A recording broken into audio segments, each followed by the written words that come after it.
திசைகள் எப்படி வேலை செய்கின்றதோ அதே போல் தமிழ் எண்கணிதம் திசைகளுடைய வரிசையில் புதன் வந்துங்க லக்கணத்துக்கு 5ஆம் இடத்திலேயே உங்களுக்கு ஒரு உச்சம் பெற்று இருக்கிறாருன்னு வச்சுக்கோங்களேன். 100% அந்த ஜாதகர்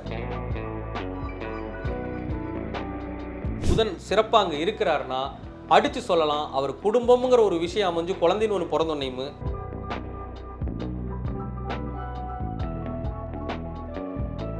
அப்பாங்கிற ஒரு உறவு இருக்கிற வரைக்கும் அல்லது அப்பா கூட கூட்டு போனீங்கன்னா அந்த 7ஆம் தேதியோ 16ஆம் தேதி 25ஆம் தேதியோ பிறந்திருக்காங்க, புதன் 8க்கு போயிட்டாருன்னா அவரு ஆனா அதே புதன் அவயோகியாக 8இல் மறைந்தாலும் அந்த மாதிரி ஒரு சில விஷயங்கள் இருக்கு. அந்த மாதிரி மறைஞ்சிட்டார் அந்த செவ்வாய் சுபத்தன்மை உடையவராக இருந்தால் அவரை சுந்தர் சுந்தர் என்று அழைக்கின்ற பொழுது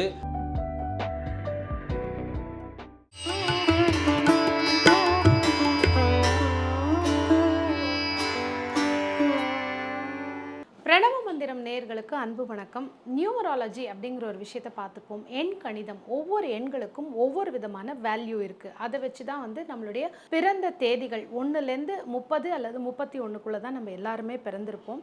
ஒவ்வொரு எண்களுக்கும் ஒவ்வொரு விதமான பவர் இருக்குது அப்படிங்கிறத கேள்விப்பட்டிருப்போம். ஆனால் தமிழ் எண்கள் அப்படிங்கிற ஒரு விஷயம் நிறைய பேருக்கு தெரிஞ்சிருக்கும். இது தெரியாதவர்களுக்கு ஒரு அவேர்னஸ் பதிவு அப்படின்னு நம்ம வச்சுக்கலாம். இந்த தமிழ் எண்களுக்கான பிறந்த பலன்கள் என்ன, அதை நம்ம எப்படி பார்க்கணும், எப்படி தெரிஞ்சுக்கணும், அதை கிரகத்துக்கு கூட நம்ம எப்படி சேர்த்து வைத்து இன்னும் பலன் தெரிந்து கொள்ள முடியும்னு நமக்கு ஒரு கிளாரிட்டி கொடுக்கறதுக்காக ஜோதிடர் பண்டிட் பாலசுப்ரமணியன் அவர்கள் நம்ம கூட இணைஞ்சிருக்காங்க. சார் வணக்கம். வணக்கம். வணக்கம். அந்த நியூமராலஜி எண் கணிதம்ன்றது நம்ம நிறைய பார்த்துருப்போம். அது ஒரு புறம் இருந்தாலும் நீங்கள் சொல்லக்கூடிய அந்த எண் கணித முறை அப்படிங்கிறது குறிப்பாக இந்த தமிழ் எண் கணிதம் அதனுடைய முறைப்படின்னு சொன்னீங்க. அது எப்படி என்னங்கிற ஒரு கிளாரிட்டி எனக்கு வேணும். ஒரு உதாரணத்தோட இன்னைக்கு நேர்களுக்கு புரியுறோம். அதாவதுங்க இப்போ பொதுவாக ஜோதிடர்கள் உபயோகப்படுத்தி கொண்டிருக்கக்கூடிய எண்கணிதம் என்ன அப்படின்னு பார்த்தீங்கன்னா ஆங்கில எண்கணிதம். ஆனால் தமிழ் எண்கணிதம் அப்படிங்கிறது வந்து பார்த்தீங்கன்னா நம்முடைய பஞ்சாங்கத்தை அடிப்படையாக வைத்து நம்முடைய திசாபுத்திகளை அடிப்படையாக வைத்து கணிக்கக்கூடிய ஒரு கணிதம். நீங்கள் வரிசைப்படி பார்த்தீங்கன்னாவே உங்களுக்கு ஒரு சில விஷயங்கள் வந்து நமக்கு தெரியும். கிரகங்களில் முதல் கிரகமாக இருக்கக்கூடிய கிரகம் யாருன்னா சூரியன், 2வது கிரகம் சந்திரன், 3வது கிரகம் செவ்வாய். இதை வந்து நம்முடைய திசையுடைய அடிப்படையில் கணக்கெடுக்கணுங்க. இப்போ ஒருத்தருக்கு 3 வந்து குருன்னு சொல்லுவாங்க, அப்படிதான் சொல்லுவாங்க. செவ்வாய்னு சொன்னீங்க. இந்த தமிழ் எண்கணிதம் 3 என்பதை செவ்வாயாகத்தான் குறிக்கிறது. இதுக்கு வந்து ஆதாரபூர்வமான சில விஷயங்களை நாம் வந்து அங்கே வந்து பதிவு பண்ண வேண்டி இருக்குங்க. இப்போது நம்ம ஒரு திசை நடக்குது அப்படின்னு வச்சுக்கோங்களேன். இப்போ ஒரு ஜாதகத்தில் வந்து சூரிய திசை நடக்குது அப்படின்னா அடுத்து வரக்கூடிய திசை என்ன திசையாக இருக்குன்னா சந்திர திசையாக இருக்கும். அப்போது நம்ம வந்து நவகிரகங்களுக்கு தலைவன் அப்படின்னு சூரியனை சொல்கிறோம். அப்போ சூரிய திசைனா 1, அடுத்து என்ன திசை வரும்னு பார்த்தீங்கன்னா சந்திர திசை வரும். அப்போ சந்திரன்னா 2, அடுத்து என்ன திசை வரும்னா செவ்வாய் திசை தான் வரும். அப்போ செவ்வாய் என்றால் தான் 3, செவ்வாய்க்கு பின்பு வரக்கூடிய திசை ராகு. அப்போ ராகு என்றால் 4, ராகுவுக்கு பிறகு வரக்கூடிய திசை எதுனா குரு திசை. அப்போ குரு என்றால் 5, குருவுக்கு பின்பு வரக்கூடிய திசை எதுனா சனி திசை. அப்போ 6 என்றால் சனி பகவான். சனி திசைக்கு பின்னால் வரக்கூடிய திசை என்னன்னு பார்த்தீங்கன்னா புதன் திசை. அப்போ புதன் என்றால் 7, புதன் திசைக்கு பின்னால் வரக்கூடிய திசை என்னன்னு பார்த்தீங்கன்னா கேது திசை. அப்போ கேது என்றால் 8, கேது திசைக்கு பின்னால் வரக்கூடியது என்னன்னு பார்த்தீங்கன்னா சுக்கிரன். அப்போ சுக்கிரன் என்றால் 9. இது கிட்டத்தட்ட எல்லா எண்களுமே வந்து ஒரு ஜம்பிளான மாதிரி இருக்கு. அதாவது ஜம்பிள் அப்படிங்கிறத விடங்க நம்முடைய தமிழ் ஜோதிடத்தில் இதுதான் சத்தியம். ஏன் அப்படின்னு பார்த்தீங்கன்னா நாம் ஒரு ஜாதகம் கணிக்கின்ற பொழுது எல்லா ஜோதிடர்களுமே எழுதக்கூடிய விஷயம் இந்த திசை வரிசையை தான் எழுதி ஆகும். அப்போ திசைகள் எப்படி வேலை செய்கின்றதோ அதே போல் தமிழ் எண்கணிதம் திசைகளுடைய வரிசையில் மிகச்சிறப்பாக வேலை செய்யும். அக்யூரேட்டாக இருக்குங்க, 100% இருக்கும். ஏன் அப்படின்னு பார்த்தீங்கன்னா இந்த தமிழ் எண்கணிதத்தினுடைய வழியில் என்னுடைய மாணவர்கள் கிட்டத்தட்ட வந்து பார்த்தீங்கன்னா ஒரு 200 மாணவர்களுக்கு மேலே படித்து வெளியே போயிருக்காங்க இந்த தமிழ் எண்கணிதத்தை. அதாவது நீங்கள் ஆங்கில எண்கணிதத்தை நம்ம குறை சொல்லக்கூடாதுங்க, ஆனால் தமிழ் எண்கணிதம் 100% ப்ரெடிக்ஷனாக இருக்குங்க, 100% இருக்கும். ஏன் அப்படின்னா அந்த எண்ணுக்குன்னு ஒரு பயங்கரமான ஒரு சக்தி இருக்குது. 8 கேதுங்க, 8 கேது, 9 சுக்கிரன். பொதுவாக 8 வந்து சனின்னு தான் சொல்லுவாங்க. அப்படிதான் பொதுவாக சொல்லுவாங்க, கேதுன்னு சொல்லுவாங்க. ஆனால் உண்மையாகவே இந்த நம்ம வந்து ஒரு திசையை கணக்கிடுவது போல் தான் தமிழ் எண்கணிதத்தை கணக்கீடு செய்யணும். ஓகே, ரொம்ப வந்து நீங்கள் எந்த ஒரு விஷயமாக இருந்தாலும் அதனுடைய பலன்கள் மிக துல்லியமாக இருக்கும்.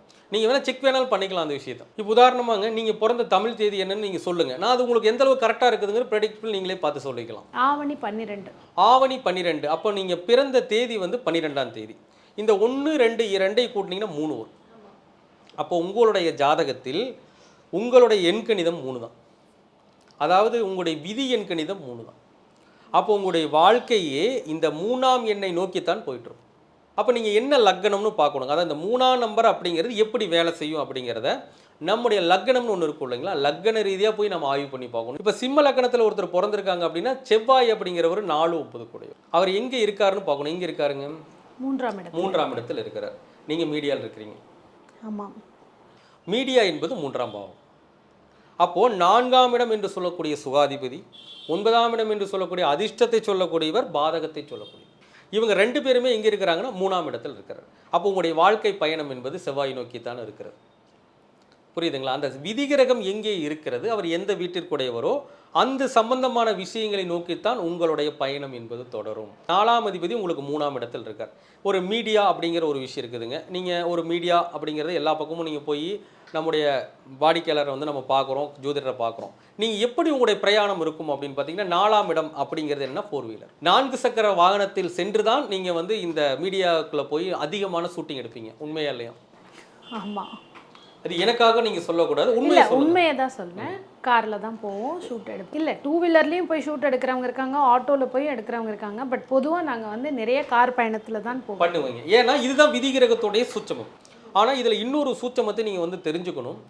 இந்த விதிகிரகம் 9ஆம் இடம் அப்படின்னு சொல்லக்கூடிய விதிகிரகம் 3ஆம் இடத்தில் இருக்கிறது. நான் உண்மையை சொல்கிறேங்க. ஏதாவது எந்த ஒரு விஷயங்களுமே அந்த விதிகிரகம் துல்லியமாக சுட்டி காட்டும். அந்த விதிகிரகத்துடைய பாதை தான் உங்களுடைய வாழ்க்கை பாதையாக இருக்கும். அதெல்லாம் உங்களுக்கு சொல்கிறேங்க. நீங்கள் வந்து 3ஆம் இடத்துல இருக்கிறீங்கன்னா அதுக்கு காரணம் என்னன்னா அந்த செவ்வாய்ங்கிற கிரகம் தான். நீங்கள் பிறந்த 3 என்று சொல்லக்கூடிய செவ்வாய் 3இல் இருக்கிறது. 3ஆம் இடங்கிறது தான் மீடியாவை சுட்டி காட்டக்கூடியது. ஏன் உங்களுக்கு 4ஆம் அதிபதி 3 இருக்கும்போது ஏன் நீங்கள் 4 வீலர் போய் எடுப்புன்னு சொன்னோம்னா 4ஆம் இடம் என்பது 4 வீலர். இது சத்தியம். ஏன்னா இது யதார்த்தமாக நான் சொல்கிற விஷயங்க. கண்டிப்பாக. நம்ம மற்றவங்க மாதிரி எல்லாம் கிடையாதுங்க. எதுவுமே ப்ராக்டிக்கலாக இருக்கணும். அதுதான் எங்களுடைய விஷயம். இப்போ வந்து 12ன்னு நான் சொன்னதுனால நீங்கள் 3ன்னு எடுத்து அதற்கான ஒரு விஷயத்த சொன்னீங்க. இப்போ மற்ற நேர்கள் வேறு வேறு எண்களில் பிறந்திருக்காங்க. வேறு ஒரு உதாரண எண்கள் சொன்னால் வந்து இன்னும் நேர்களுக்கு புரியுறாங்க. கண்டிப்பாக சொல்லலாம். இப்போங்க நம்ம வந்துங்க ஒரு விதிகிரகம் என்ற ஒரு சூழ்நிலை அப்படிங்கிறது பார்த்தீங்கன்னா இப்போ ஒன்றும் வேண்டாங்க. ஒரு ஜாதகர் ரிஷப லக்கணத்தில் பிறந்திருக்கிறாங்கன்னு வச்சுக்கோங்க. அவங்க 7ஆம் தேதியில் பிறந்திருக்கிறாங்க. நான் சொல்கிறது தமிழ் தேதி. 7னா இங்கிலீஷ் டேட் எடுத்து பார்ப்பாங்க. அது கிடையாது. அவங்க பிறந்த அந்த சித்திரையிலிருந்து சித்திரை, வைகாசி, ஆனி, ஆடி, ஆவணி, புரட்டாசி, ஐப்பசி, கார்த்திகை, மார்கழி, தை, மாசி, பங்குனின்னு சொல்லக்கூடிய தமிழ் மாதத்தை போய் எடுத்து பார்ப்போம். அதில் 7ஆம் தேதியாக இருந்தாலும் சரிங்க, அல்லது 16ஆக இருந்தாலும் சரிங்க, 25ஆம் தேதிங்க, இதெல்லாமே புதனுடைய ஆதிக்கம். அப்போ ஒருத்தர் ரிஷப லக்கணத்தில் பிறந்திருக்காங்க அப்படின்னா அவங்க புதனுடைய எண்ணில் பிறந்திருக்காங்க அப்படின்னா, அதாவது 7, 16, 25 பிறந்திருக்காங்கன்னா அந்த ரிஷப லக்கணத்துக்கு புதன் யாருன்னு பார்க்கணும். ஒருத்தர் ரிஷபத்தில் பிறந்திருக்காங்கன்னா லக்கணத்தில் பிறந்திருக்காங்க, அவங்க 2ஆம் வீடு புதனுடைய வீடு.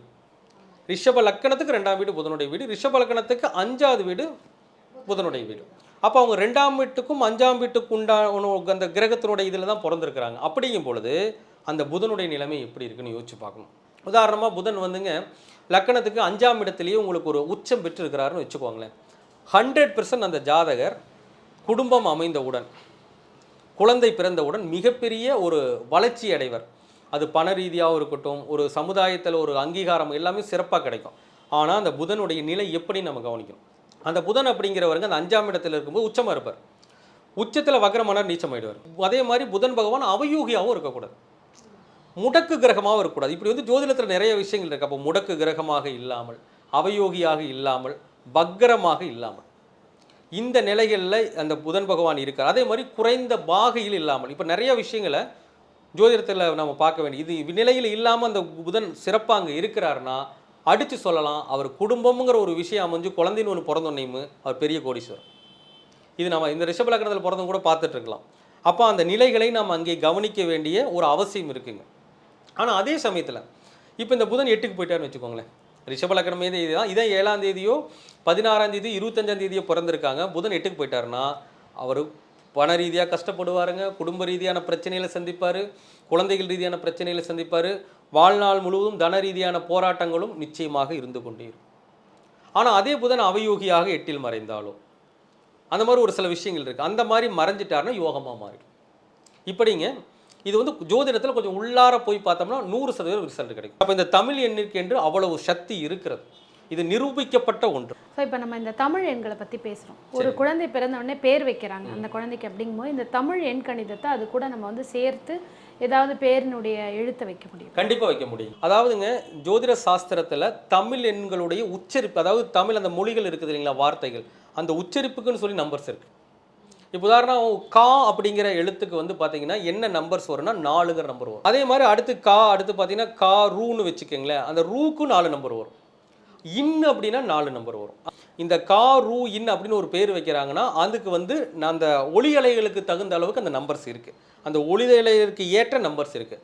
அப்போ அந்த நம்பர்ஸ் எல்லாம் நம்ம கூட்டி அது என்ன கிரகமாக வருதோ, இப்போ நான் சொன்னேன் இல்லைங்களா, தமிழ் என்கிற என்ன கிரகமாக வருகிறதோ அந்த கிரகம் நம் ஜாதகத்தில் எப்படி இருக்குது, இதை அப்ளை பண்ணி அந்த ஜாதகத்துடைய வாழ்க்கை நிலையை ஒப்பீடு பண்ணிங்கன்னா 100% இருக்கும். ஸோ அது சார்ந்த பெயர்கள், அந்த கிரகத்தை சார்ந்த பெயர்கள் அந்த குழந்தைக்கு வைக்கணும், நம்ம வைக்கலாம். அதாவது அது நல்லா இருக்கா கெட்டு போயிருக்கான்னு நம்ம பார்க்கணும்.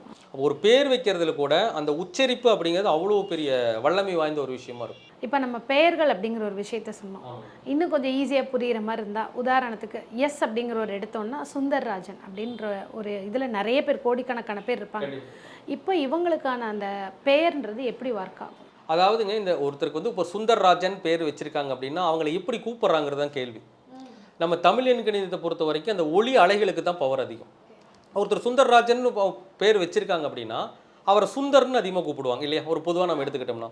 இப்போ சுந்தர் அப்படின்னு கூப்பிட்றாங்கன்னா அந்த சுந்தருங்களுடைய வார்த்தைக்கு தான் இந்த தமிழ் எண்கணிதம் சிறப்பாக வேலை செய்யும். சூங்கிற விஷயத்துக்கு வந்து 10 மார்க், இந்துங்கிற வார்த்தைக்கு 8 மார்க் 18, அதே மாதிரி இத்துங்கிற வார்த்தைக்கு 8 மார்க் 26, அந்த இத்து ஆணு கூட்டும் போது 29, இருக்கு 30.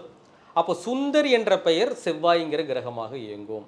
அப்போ அவருடைய ஜாதகத்தில் அவருடைய லக்னத்திற்கு செவ்வாய் எப்படிப்பட்டவர், அந்த செவ்வாய் சுபத்தன்மை உடையவராக இருந்தால் அவரை சுந்தர் என்று அழைக்கின்ற பொழுது அவர் வாழ்க்கையில் மேலே போயிட்டே இருப்பார். இப்போ சுந்தருங்கிற பேர் வந்து பார்த்தீங்கன்னா கொஞ்சம் முன்கோபம் இருக்கும். ஏன்னா அது என்ன பேர் அப்படின்னு பார்த்தீங்கன்னா வந்து அது செவ்வாயுடைய பேருங்க. இந்த சுந்தருங்கிற பேர் முன்கோவிலாக இருப்பாங்க சில பேர். ஒரு சில பேர் எதுவாக இருந்தாலும் சீக்கிரமாக முடிக்கும்னு நினைப்பாங்க. புரியுதுங்க? ஒரு சில பேர் அதை சீக்கிரமாக முடிச்சிடலாம், ரொம்ப லேட் பண்ண வேண்டாம், கொடுக்குற விஷயத்தை சீக்கிரமாக முடிக்கும்னு நினைக்கிறவங்களா இருப்பாங்க சுந்தரங்கிற. இதெல்லாம் இயற்கையான அந்த குணங்களாக இருக்கும் அவங்களுக்கு. பார்த்தீங்கன்னா இந்த செவ்வாய்ங்கிறது விளையாட்டு துறையை குறிக்கிறது இல்லைங்களா. ஒரு சில பேருக்கு விளையாட்டில் ஆர்வம் இருக்கும், சில பேருக்கு மருத்துவத்தில் ஆர்வம் இருக்கும், சில பேருக்கு வந்து பார்த்தீங்கன்னா தான் செய்கிற செயலை வந்து சீக்கிரமாக முடிக்கணுங்கிற ஆர்வம் இருக்கும். வச்ச பேர் ஒன்றா இருக்கும், கூப்பிடுறது வேற பேராக இருக்கும். செல்ல பேர்கள் யாராவது வச்சு, ஆனால் பேருக்கு மட்டும்தான் அந்த நேம், அந்த நம்ம உச்சரிக்கக்கூடிய ஒளி அலைகளுக்கு தான் மதிப்பு. நீ எந்த பேர் கொடுத்தாலும் சரிங்க, இந்த மாதிரி குணங்கள் அவங்களுக்கு இருக்குன்னு நல்லா சொல்ல முடியும். நல்ல நிலைமை அப்படின்னா எந்தெந்த இடங்களை எடுத்துக்கலாம்? நல்ல நிலைமை அது ஒவ்வொரு லக்னத்தை பொறுத்தும் மாறுபடுங்க. இப்போ ஒரு கடக லக்னம்னு வச்சுக்கோங்களேன், செவ்வாய் யோகாதிபதி 5 10 கூடியவர். அவர் ஜாதகத்தில் 2ஆம் இடத்துல நல்லா இருக்கிறாருன்னா அவர் மேலே உயர்த்து கொண்டு போயிடும் செவ்வாய், தொட்டதெல்லாம் ஜெயிக்க வச்சு. அந்த மாதிரிங்க ஒவ்வொரு லக்னத்துக்கும் வந்து அந்த செவ்வாயுடைய தன்மை எப்படின்னு பார்க்குறோம். அப்போ பேருக்கு ஏற்றார் போல் கிரகம், அந்த கிரகம் எப்படி லக்னத்திற்கு ஏற்றார் போல் இருக்கிறதோ அது போல தான் பலனை. அப்போ இங்கிலீஷ்க்கு ஒரு டேட் வந்திருக்கும், தமிழில் ஒரு டேட் வந்திருக்கும். எப்படி நம்ம வந்து அது வாழ்க்கைக்கு எடுத்துக்கலாம்? மக்கள்கிட்ட நம்ம முன்வைக்கிற கேள்வி ஒன்று தான். இப்போ ஜாதகம் பார்க்குறோம், ஒரு திருமண முகூர்த்த டேட் குறிக்கிறோம். அது இந்த முகூர்த்த தினம் என்பது எதை வைத்து குறிக்கப்படுதுன்னு பார்த்தீங்கன்னா தமிழ் தேதியை வச்சு தான் குறிக்கப்படுது. வைகாசி மாதம் ஒரு டேட் குறிக்கிறாங்கன்னா அந்த வைகாசி மாதம் வரக்கூடிய தமிழ், நம்முடைய பஞ்சாங்கம் முழுவதுமே தமிழ் விஷயத்தை பின்பற்றியது தான். நம்ம இங்கிலீஷ் டேட்டை வச்சு நம்ம முகூர்த்தம் குறிக்கிறது இல்லை. அப்போ ஒரு நல்ல காரியங்களுக்கு பஞ்சாங்கத்தை நம்ம உபயோகப்படுத்துகிறோம், தமிழ் வழி வந்த பஞ்சாங்கத்தை உபயோகப்படுத்துகிறோம், மற்ற எண்கணிதத்துக்கு நம்ம ஆங்கிலத்தை உபயோகப்படுத்துகிறோம். இது நம்ம அந்த அளவுக்கு சரியாக வருமாங்கிறது பெரிய சந்தேகத்துக்குண்டான விஷயம்தான். ஆனால் தமிழ் எண்கணிதம் 100% சோடை போகாத ஒரு எண்கணிதம். அவங்க பிறந்த தமிழ் தேதியை வைத்து மட்டும் 4 கிரகங்கள் அவருடைய வாழ்க்கையை முடிவு செய்கிறதா இருக்கும். இந்த செவ்வாய்க்கு வந்து பார்த்தீங்கன்னா எதிரின்னு ஒருத்தர் இருப்பார். நீங்கள் பிறந்த அந்த தமிழ் தேதிக்கு எதிரின்னு ஒரு கிரகம் இருக்கும். புதன் தான் இந்த தமிழ் தேதிக்கு எதிரி கிரகம். புதன் பகவான் குறைந்த பாகையில் இல்லாமல் நீங்கள் மீடியாக்குள்ளே வந்திருக்க முடியாது. இல்லைன்னா வக்கரமாக இருப்பார். இது ஏதாவது ஒரு நிலையில் இருப்பார். ஒன்று குறைந்த பாகையில் இருப்பார், வக்கரமாக இருக்க நீங்கள் செக் பண்ணி பார்த்துக்கோங்க. ஏன்னா அந்த எதிரி வந்து பவர் கம்மியாக இருந்தால் தானே ஆப்போனண்ட்ல இருக்கிறவங்க வந்து ஜெயிக்க முடியும்.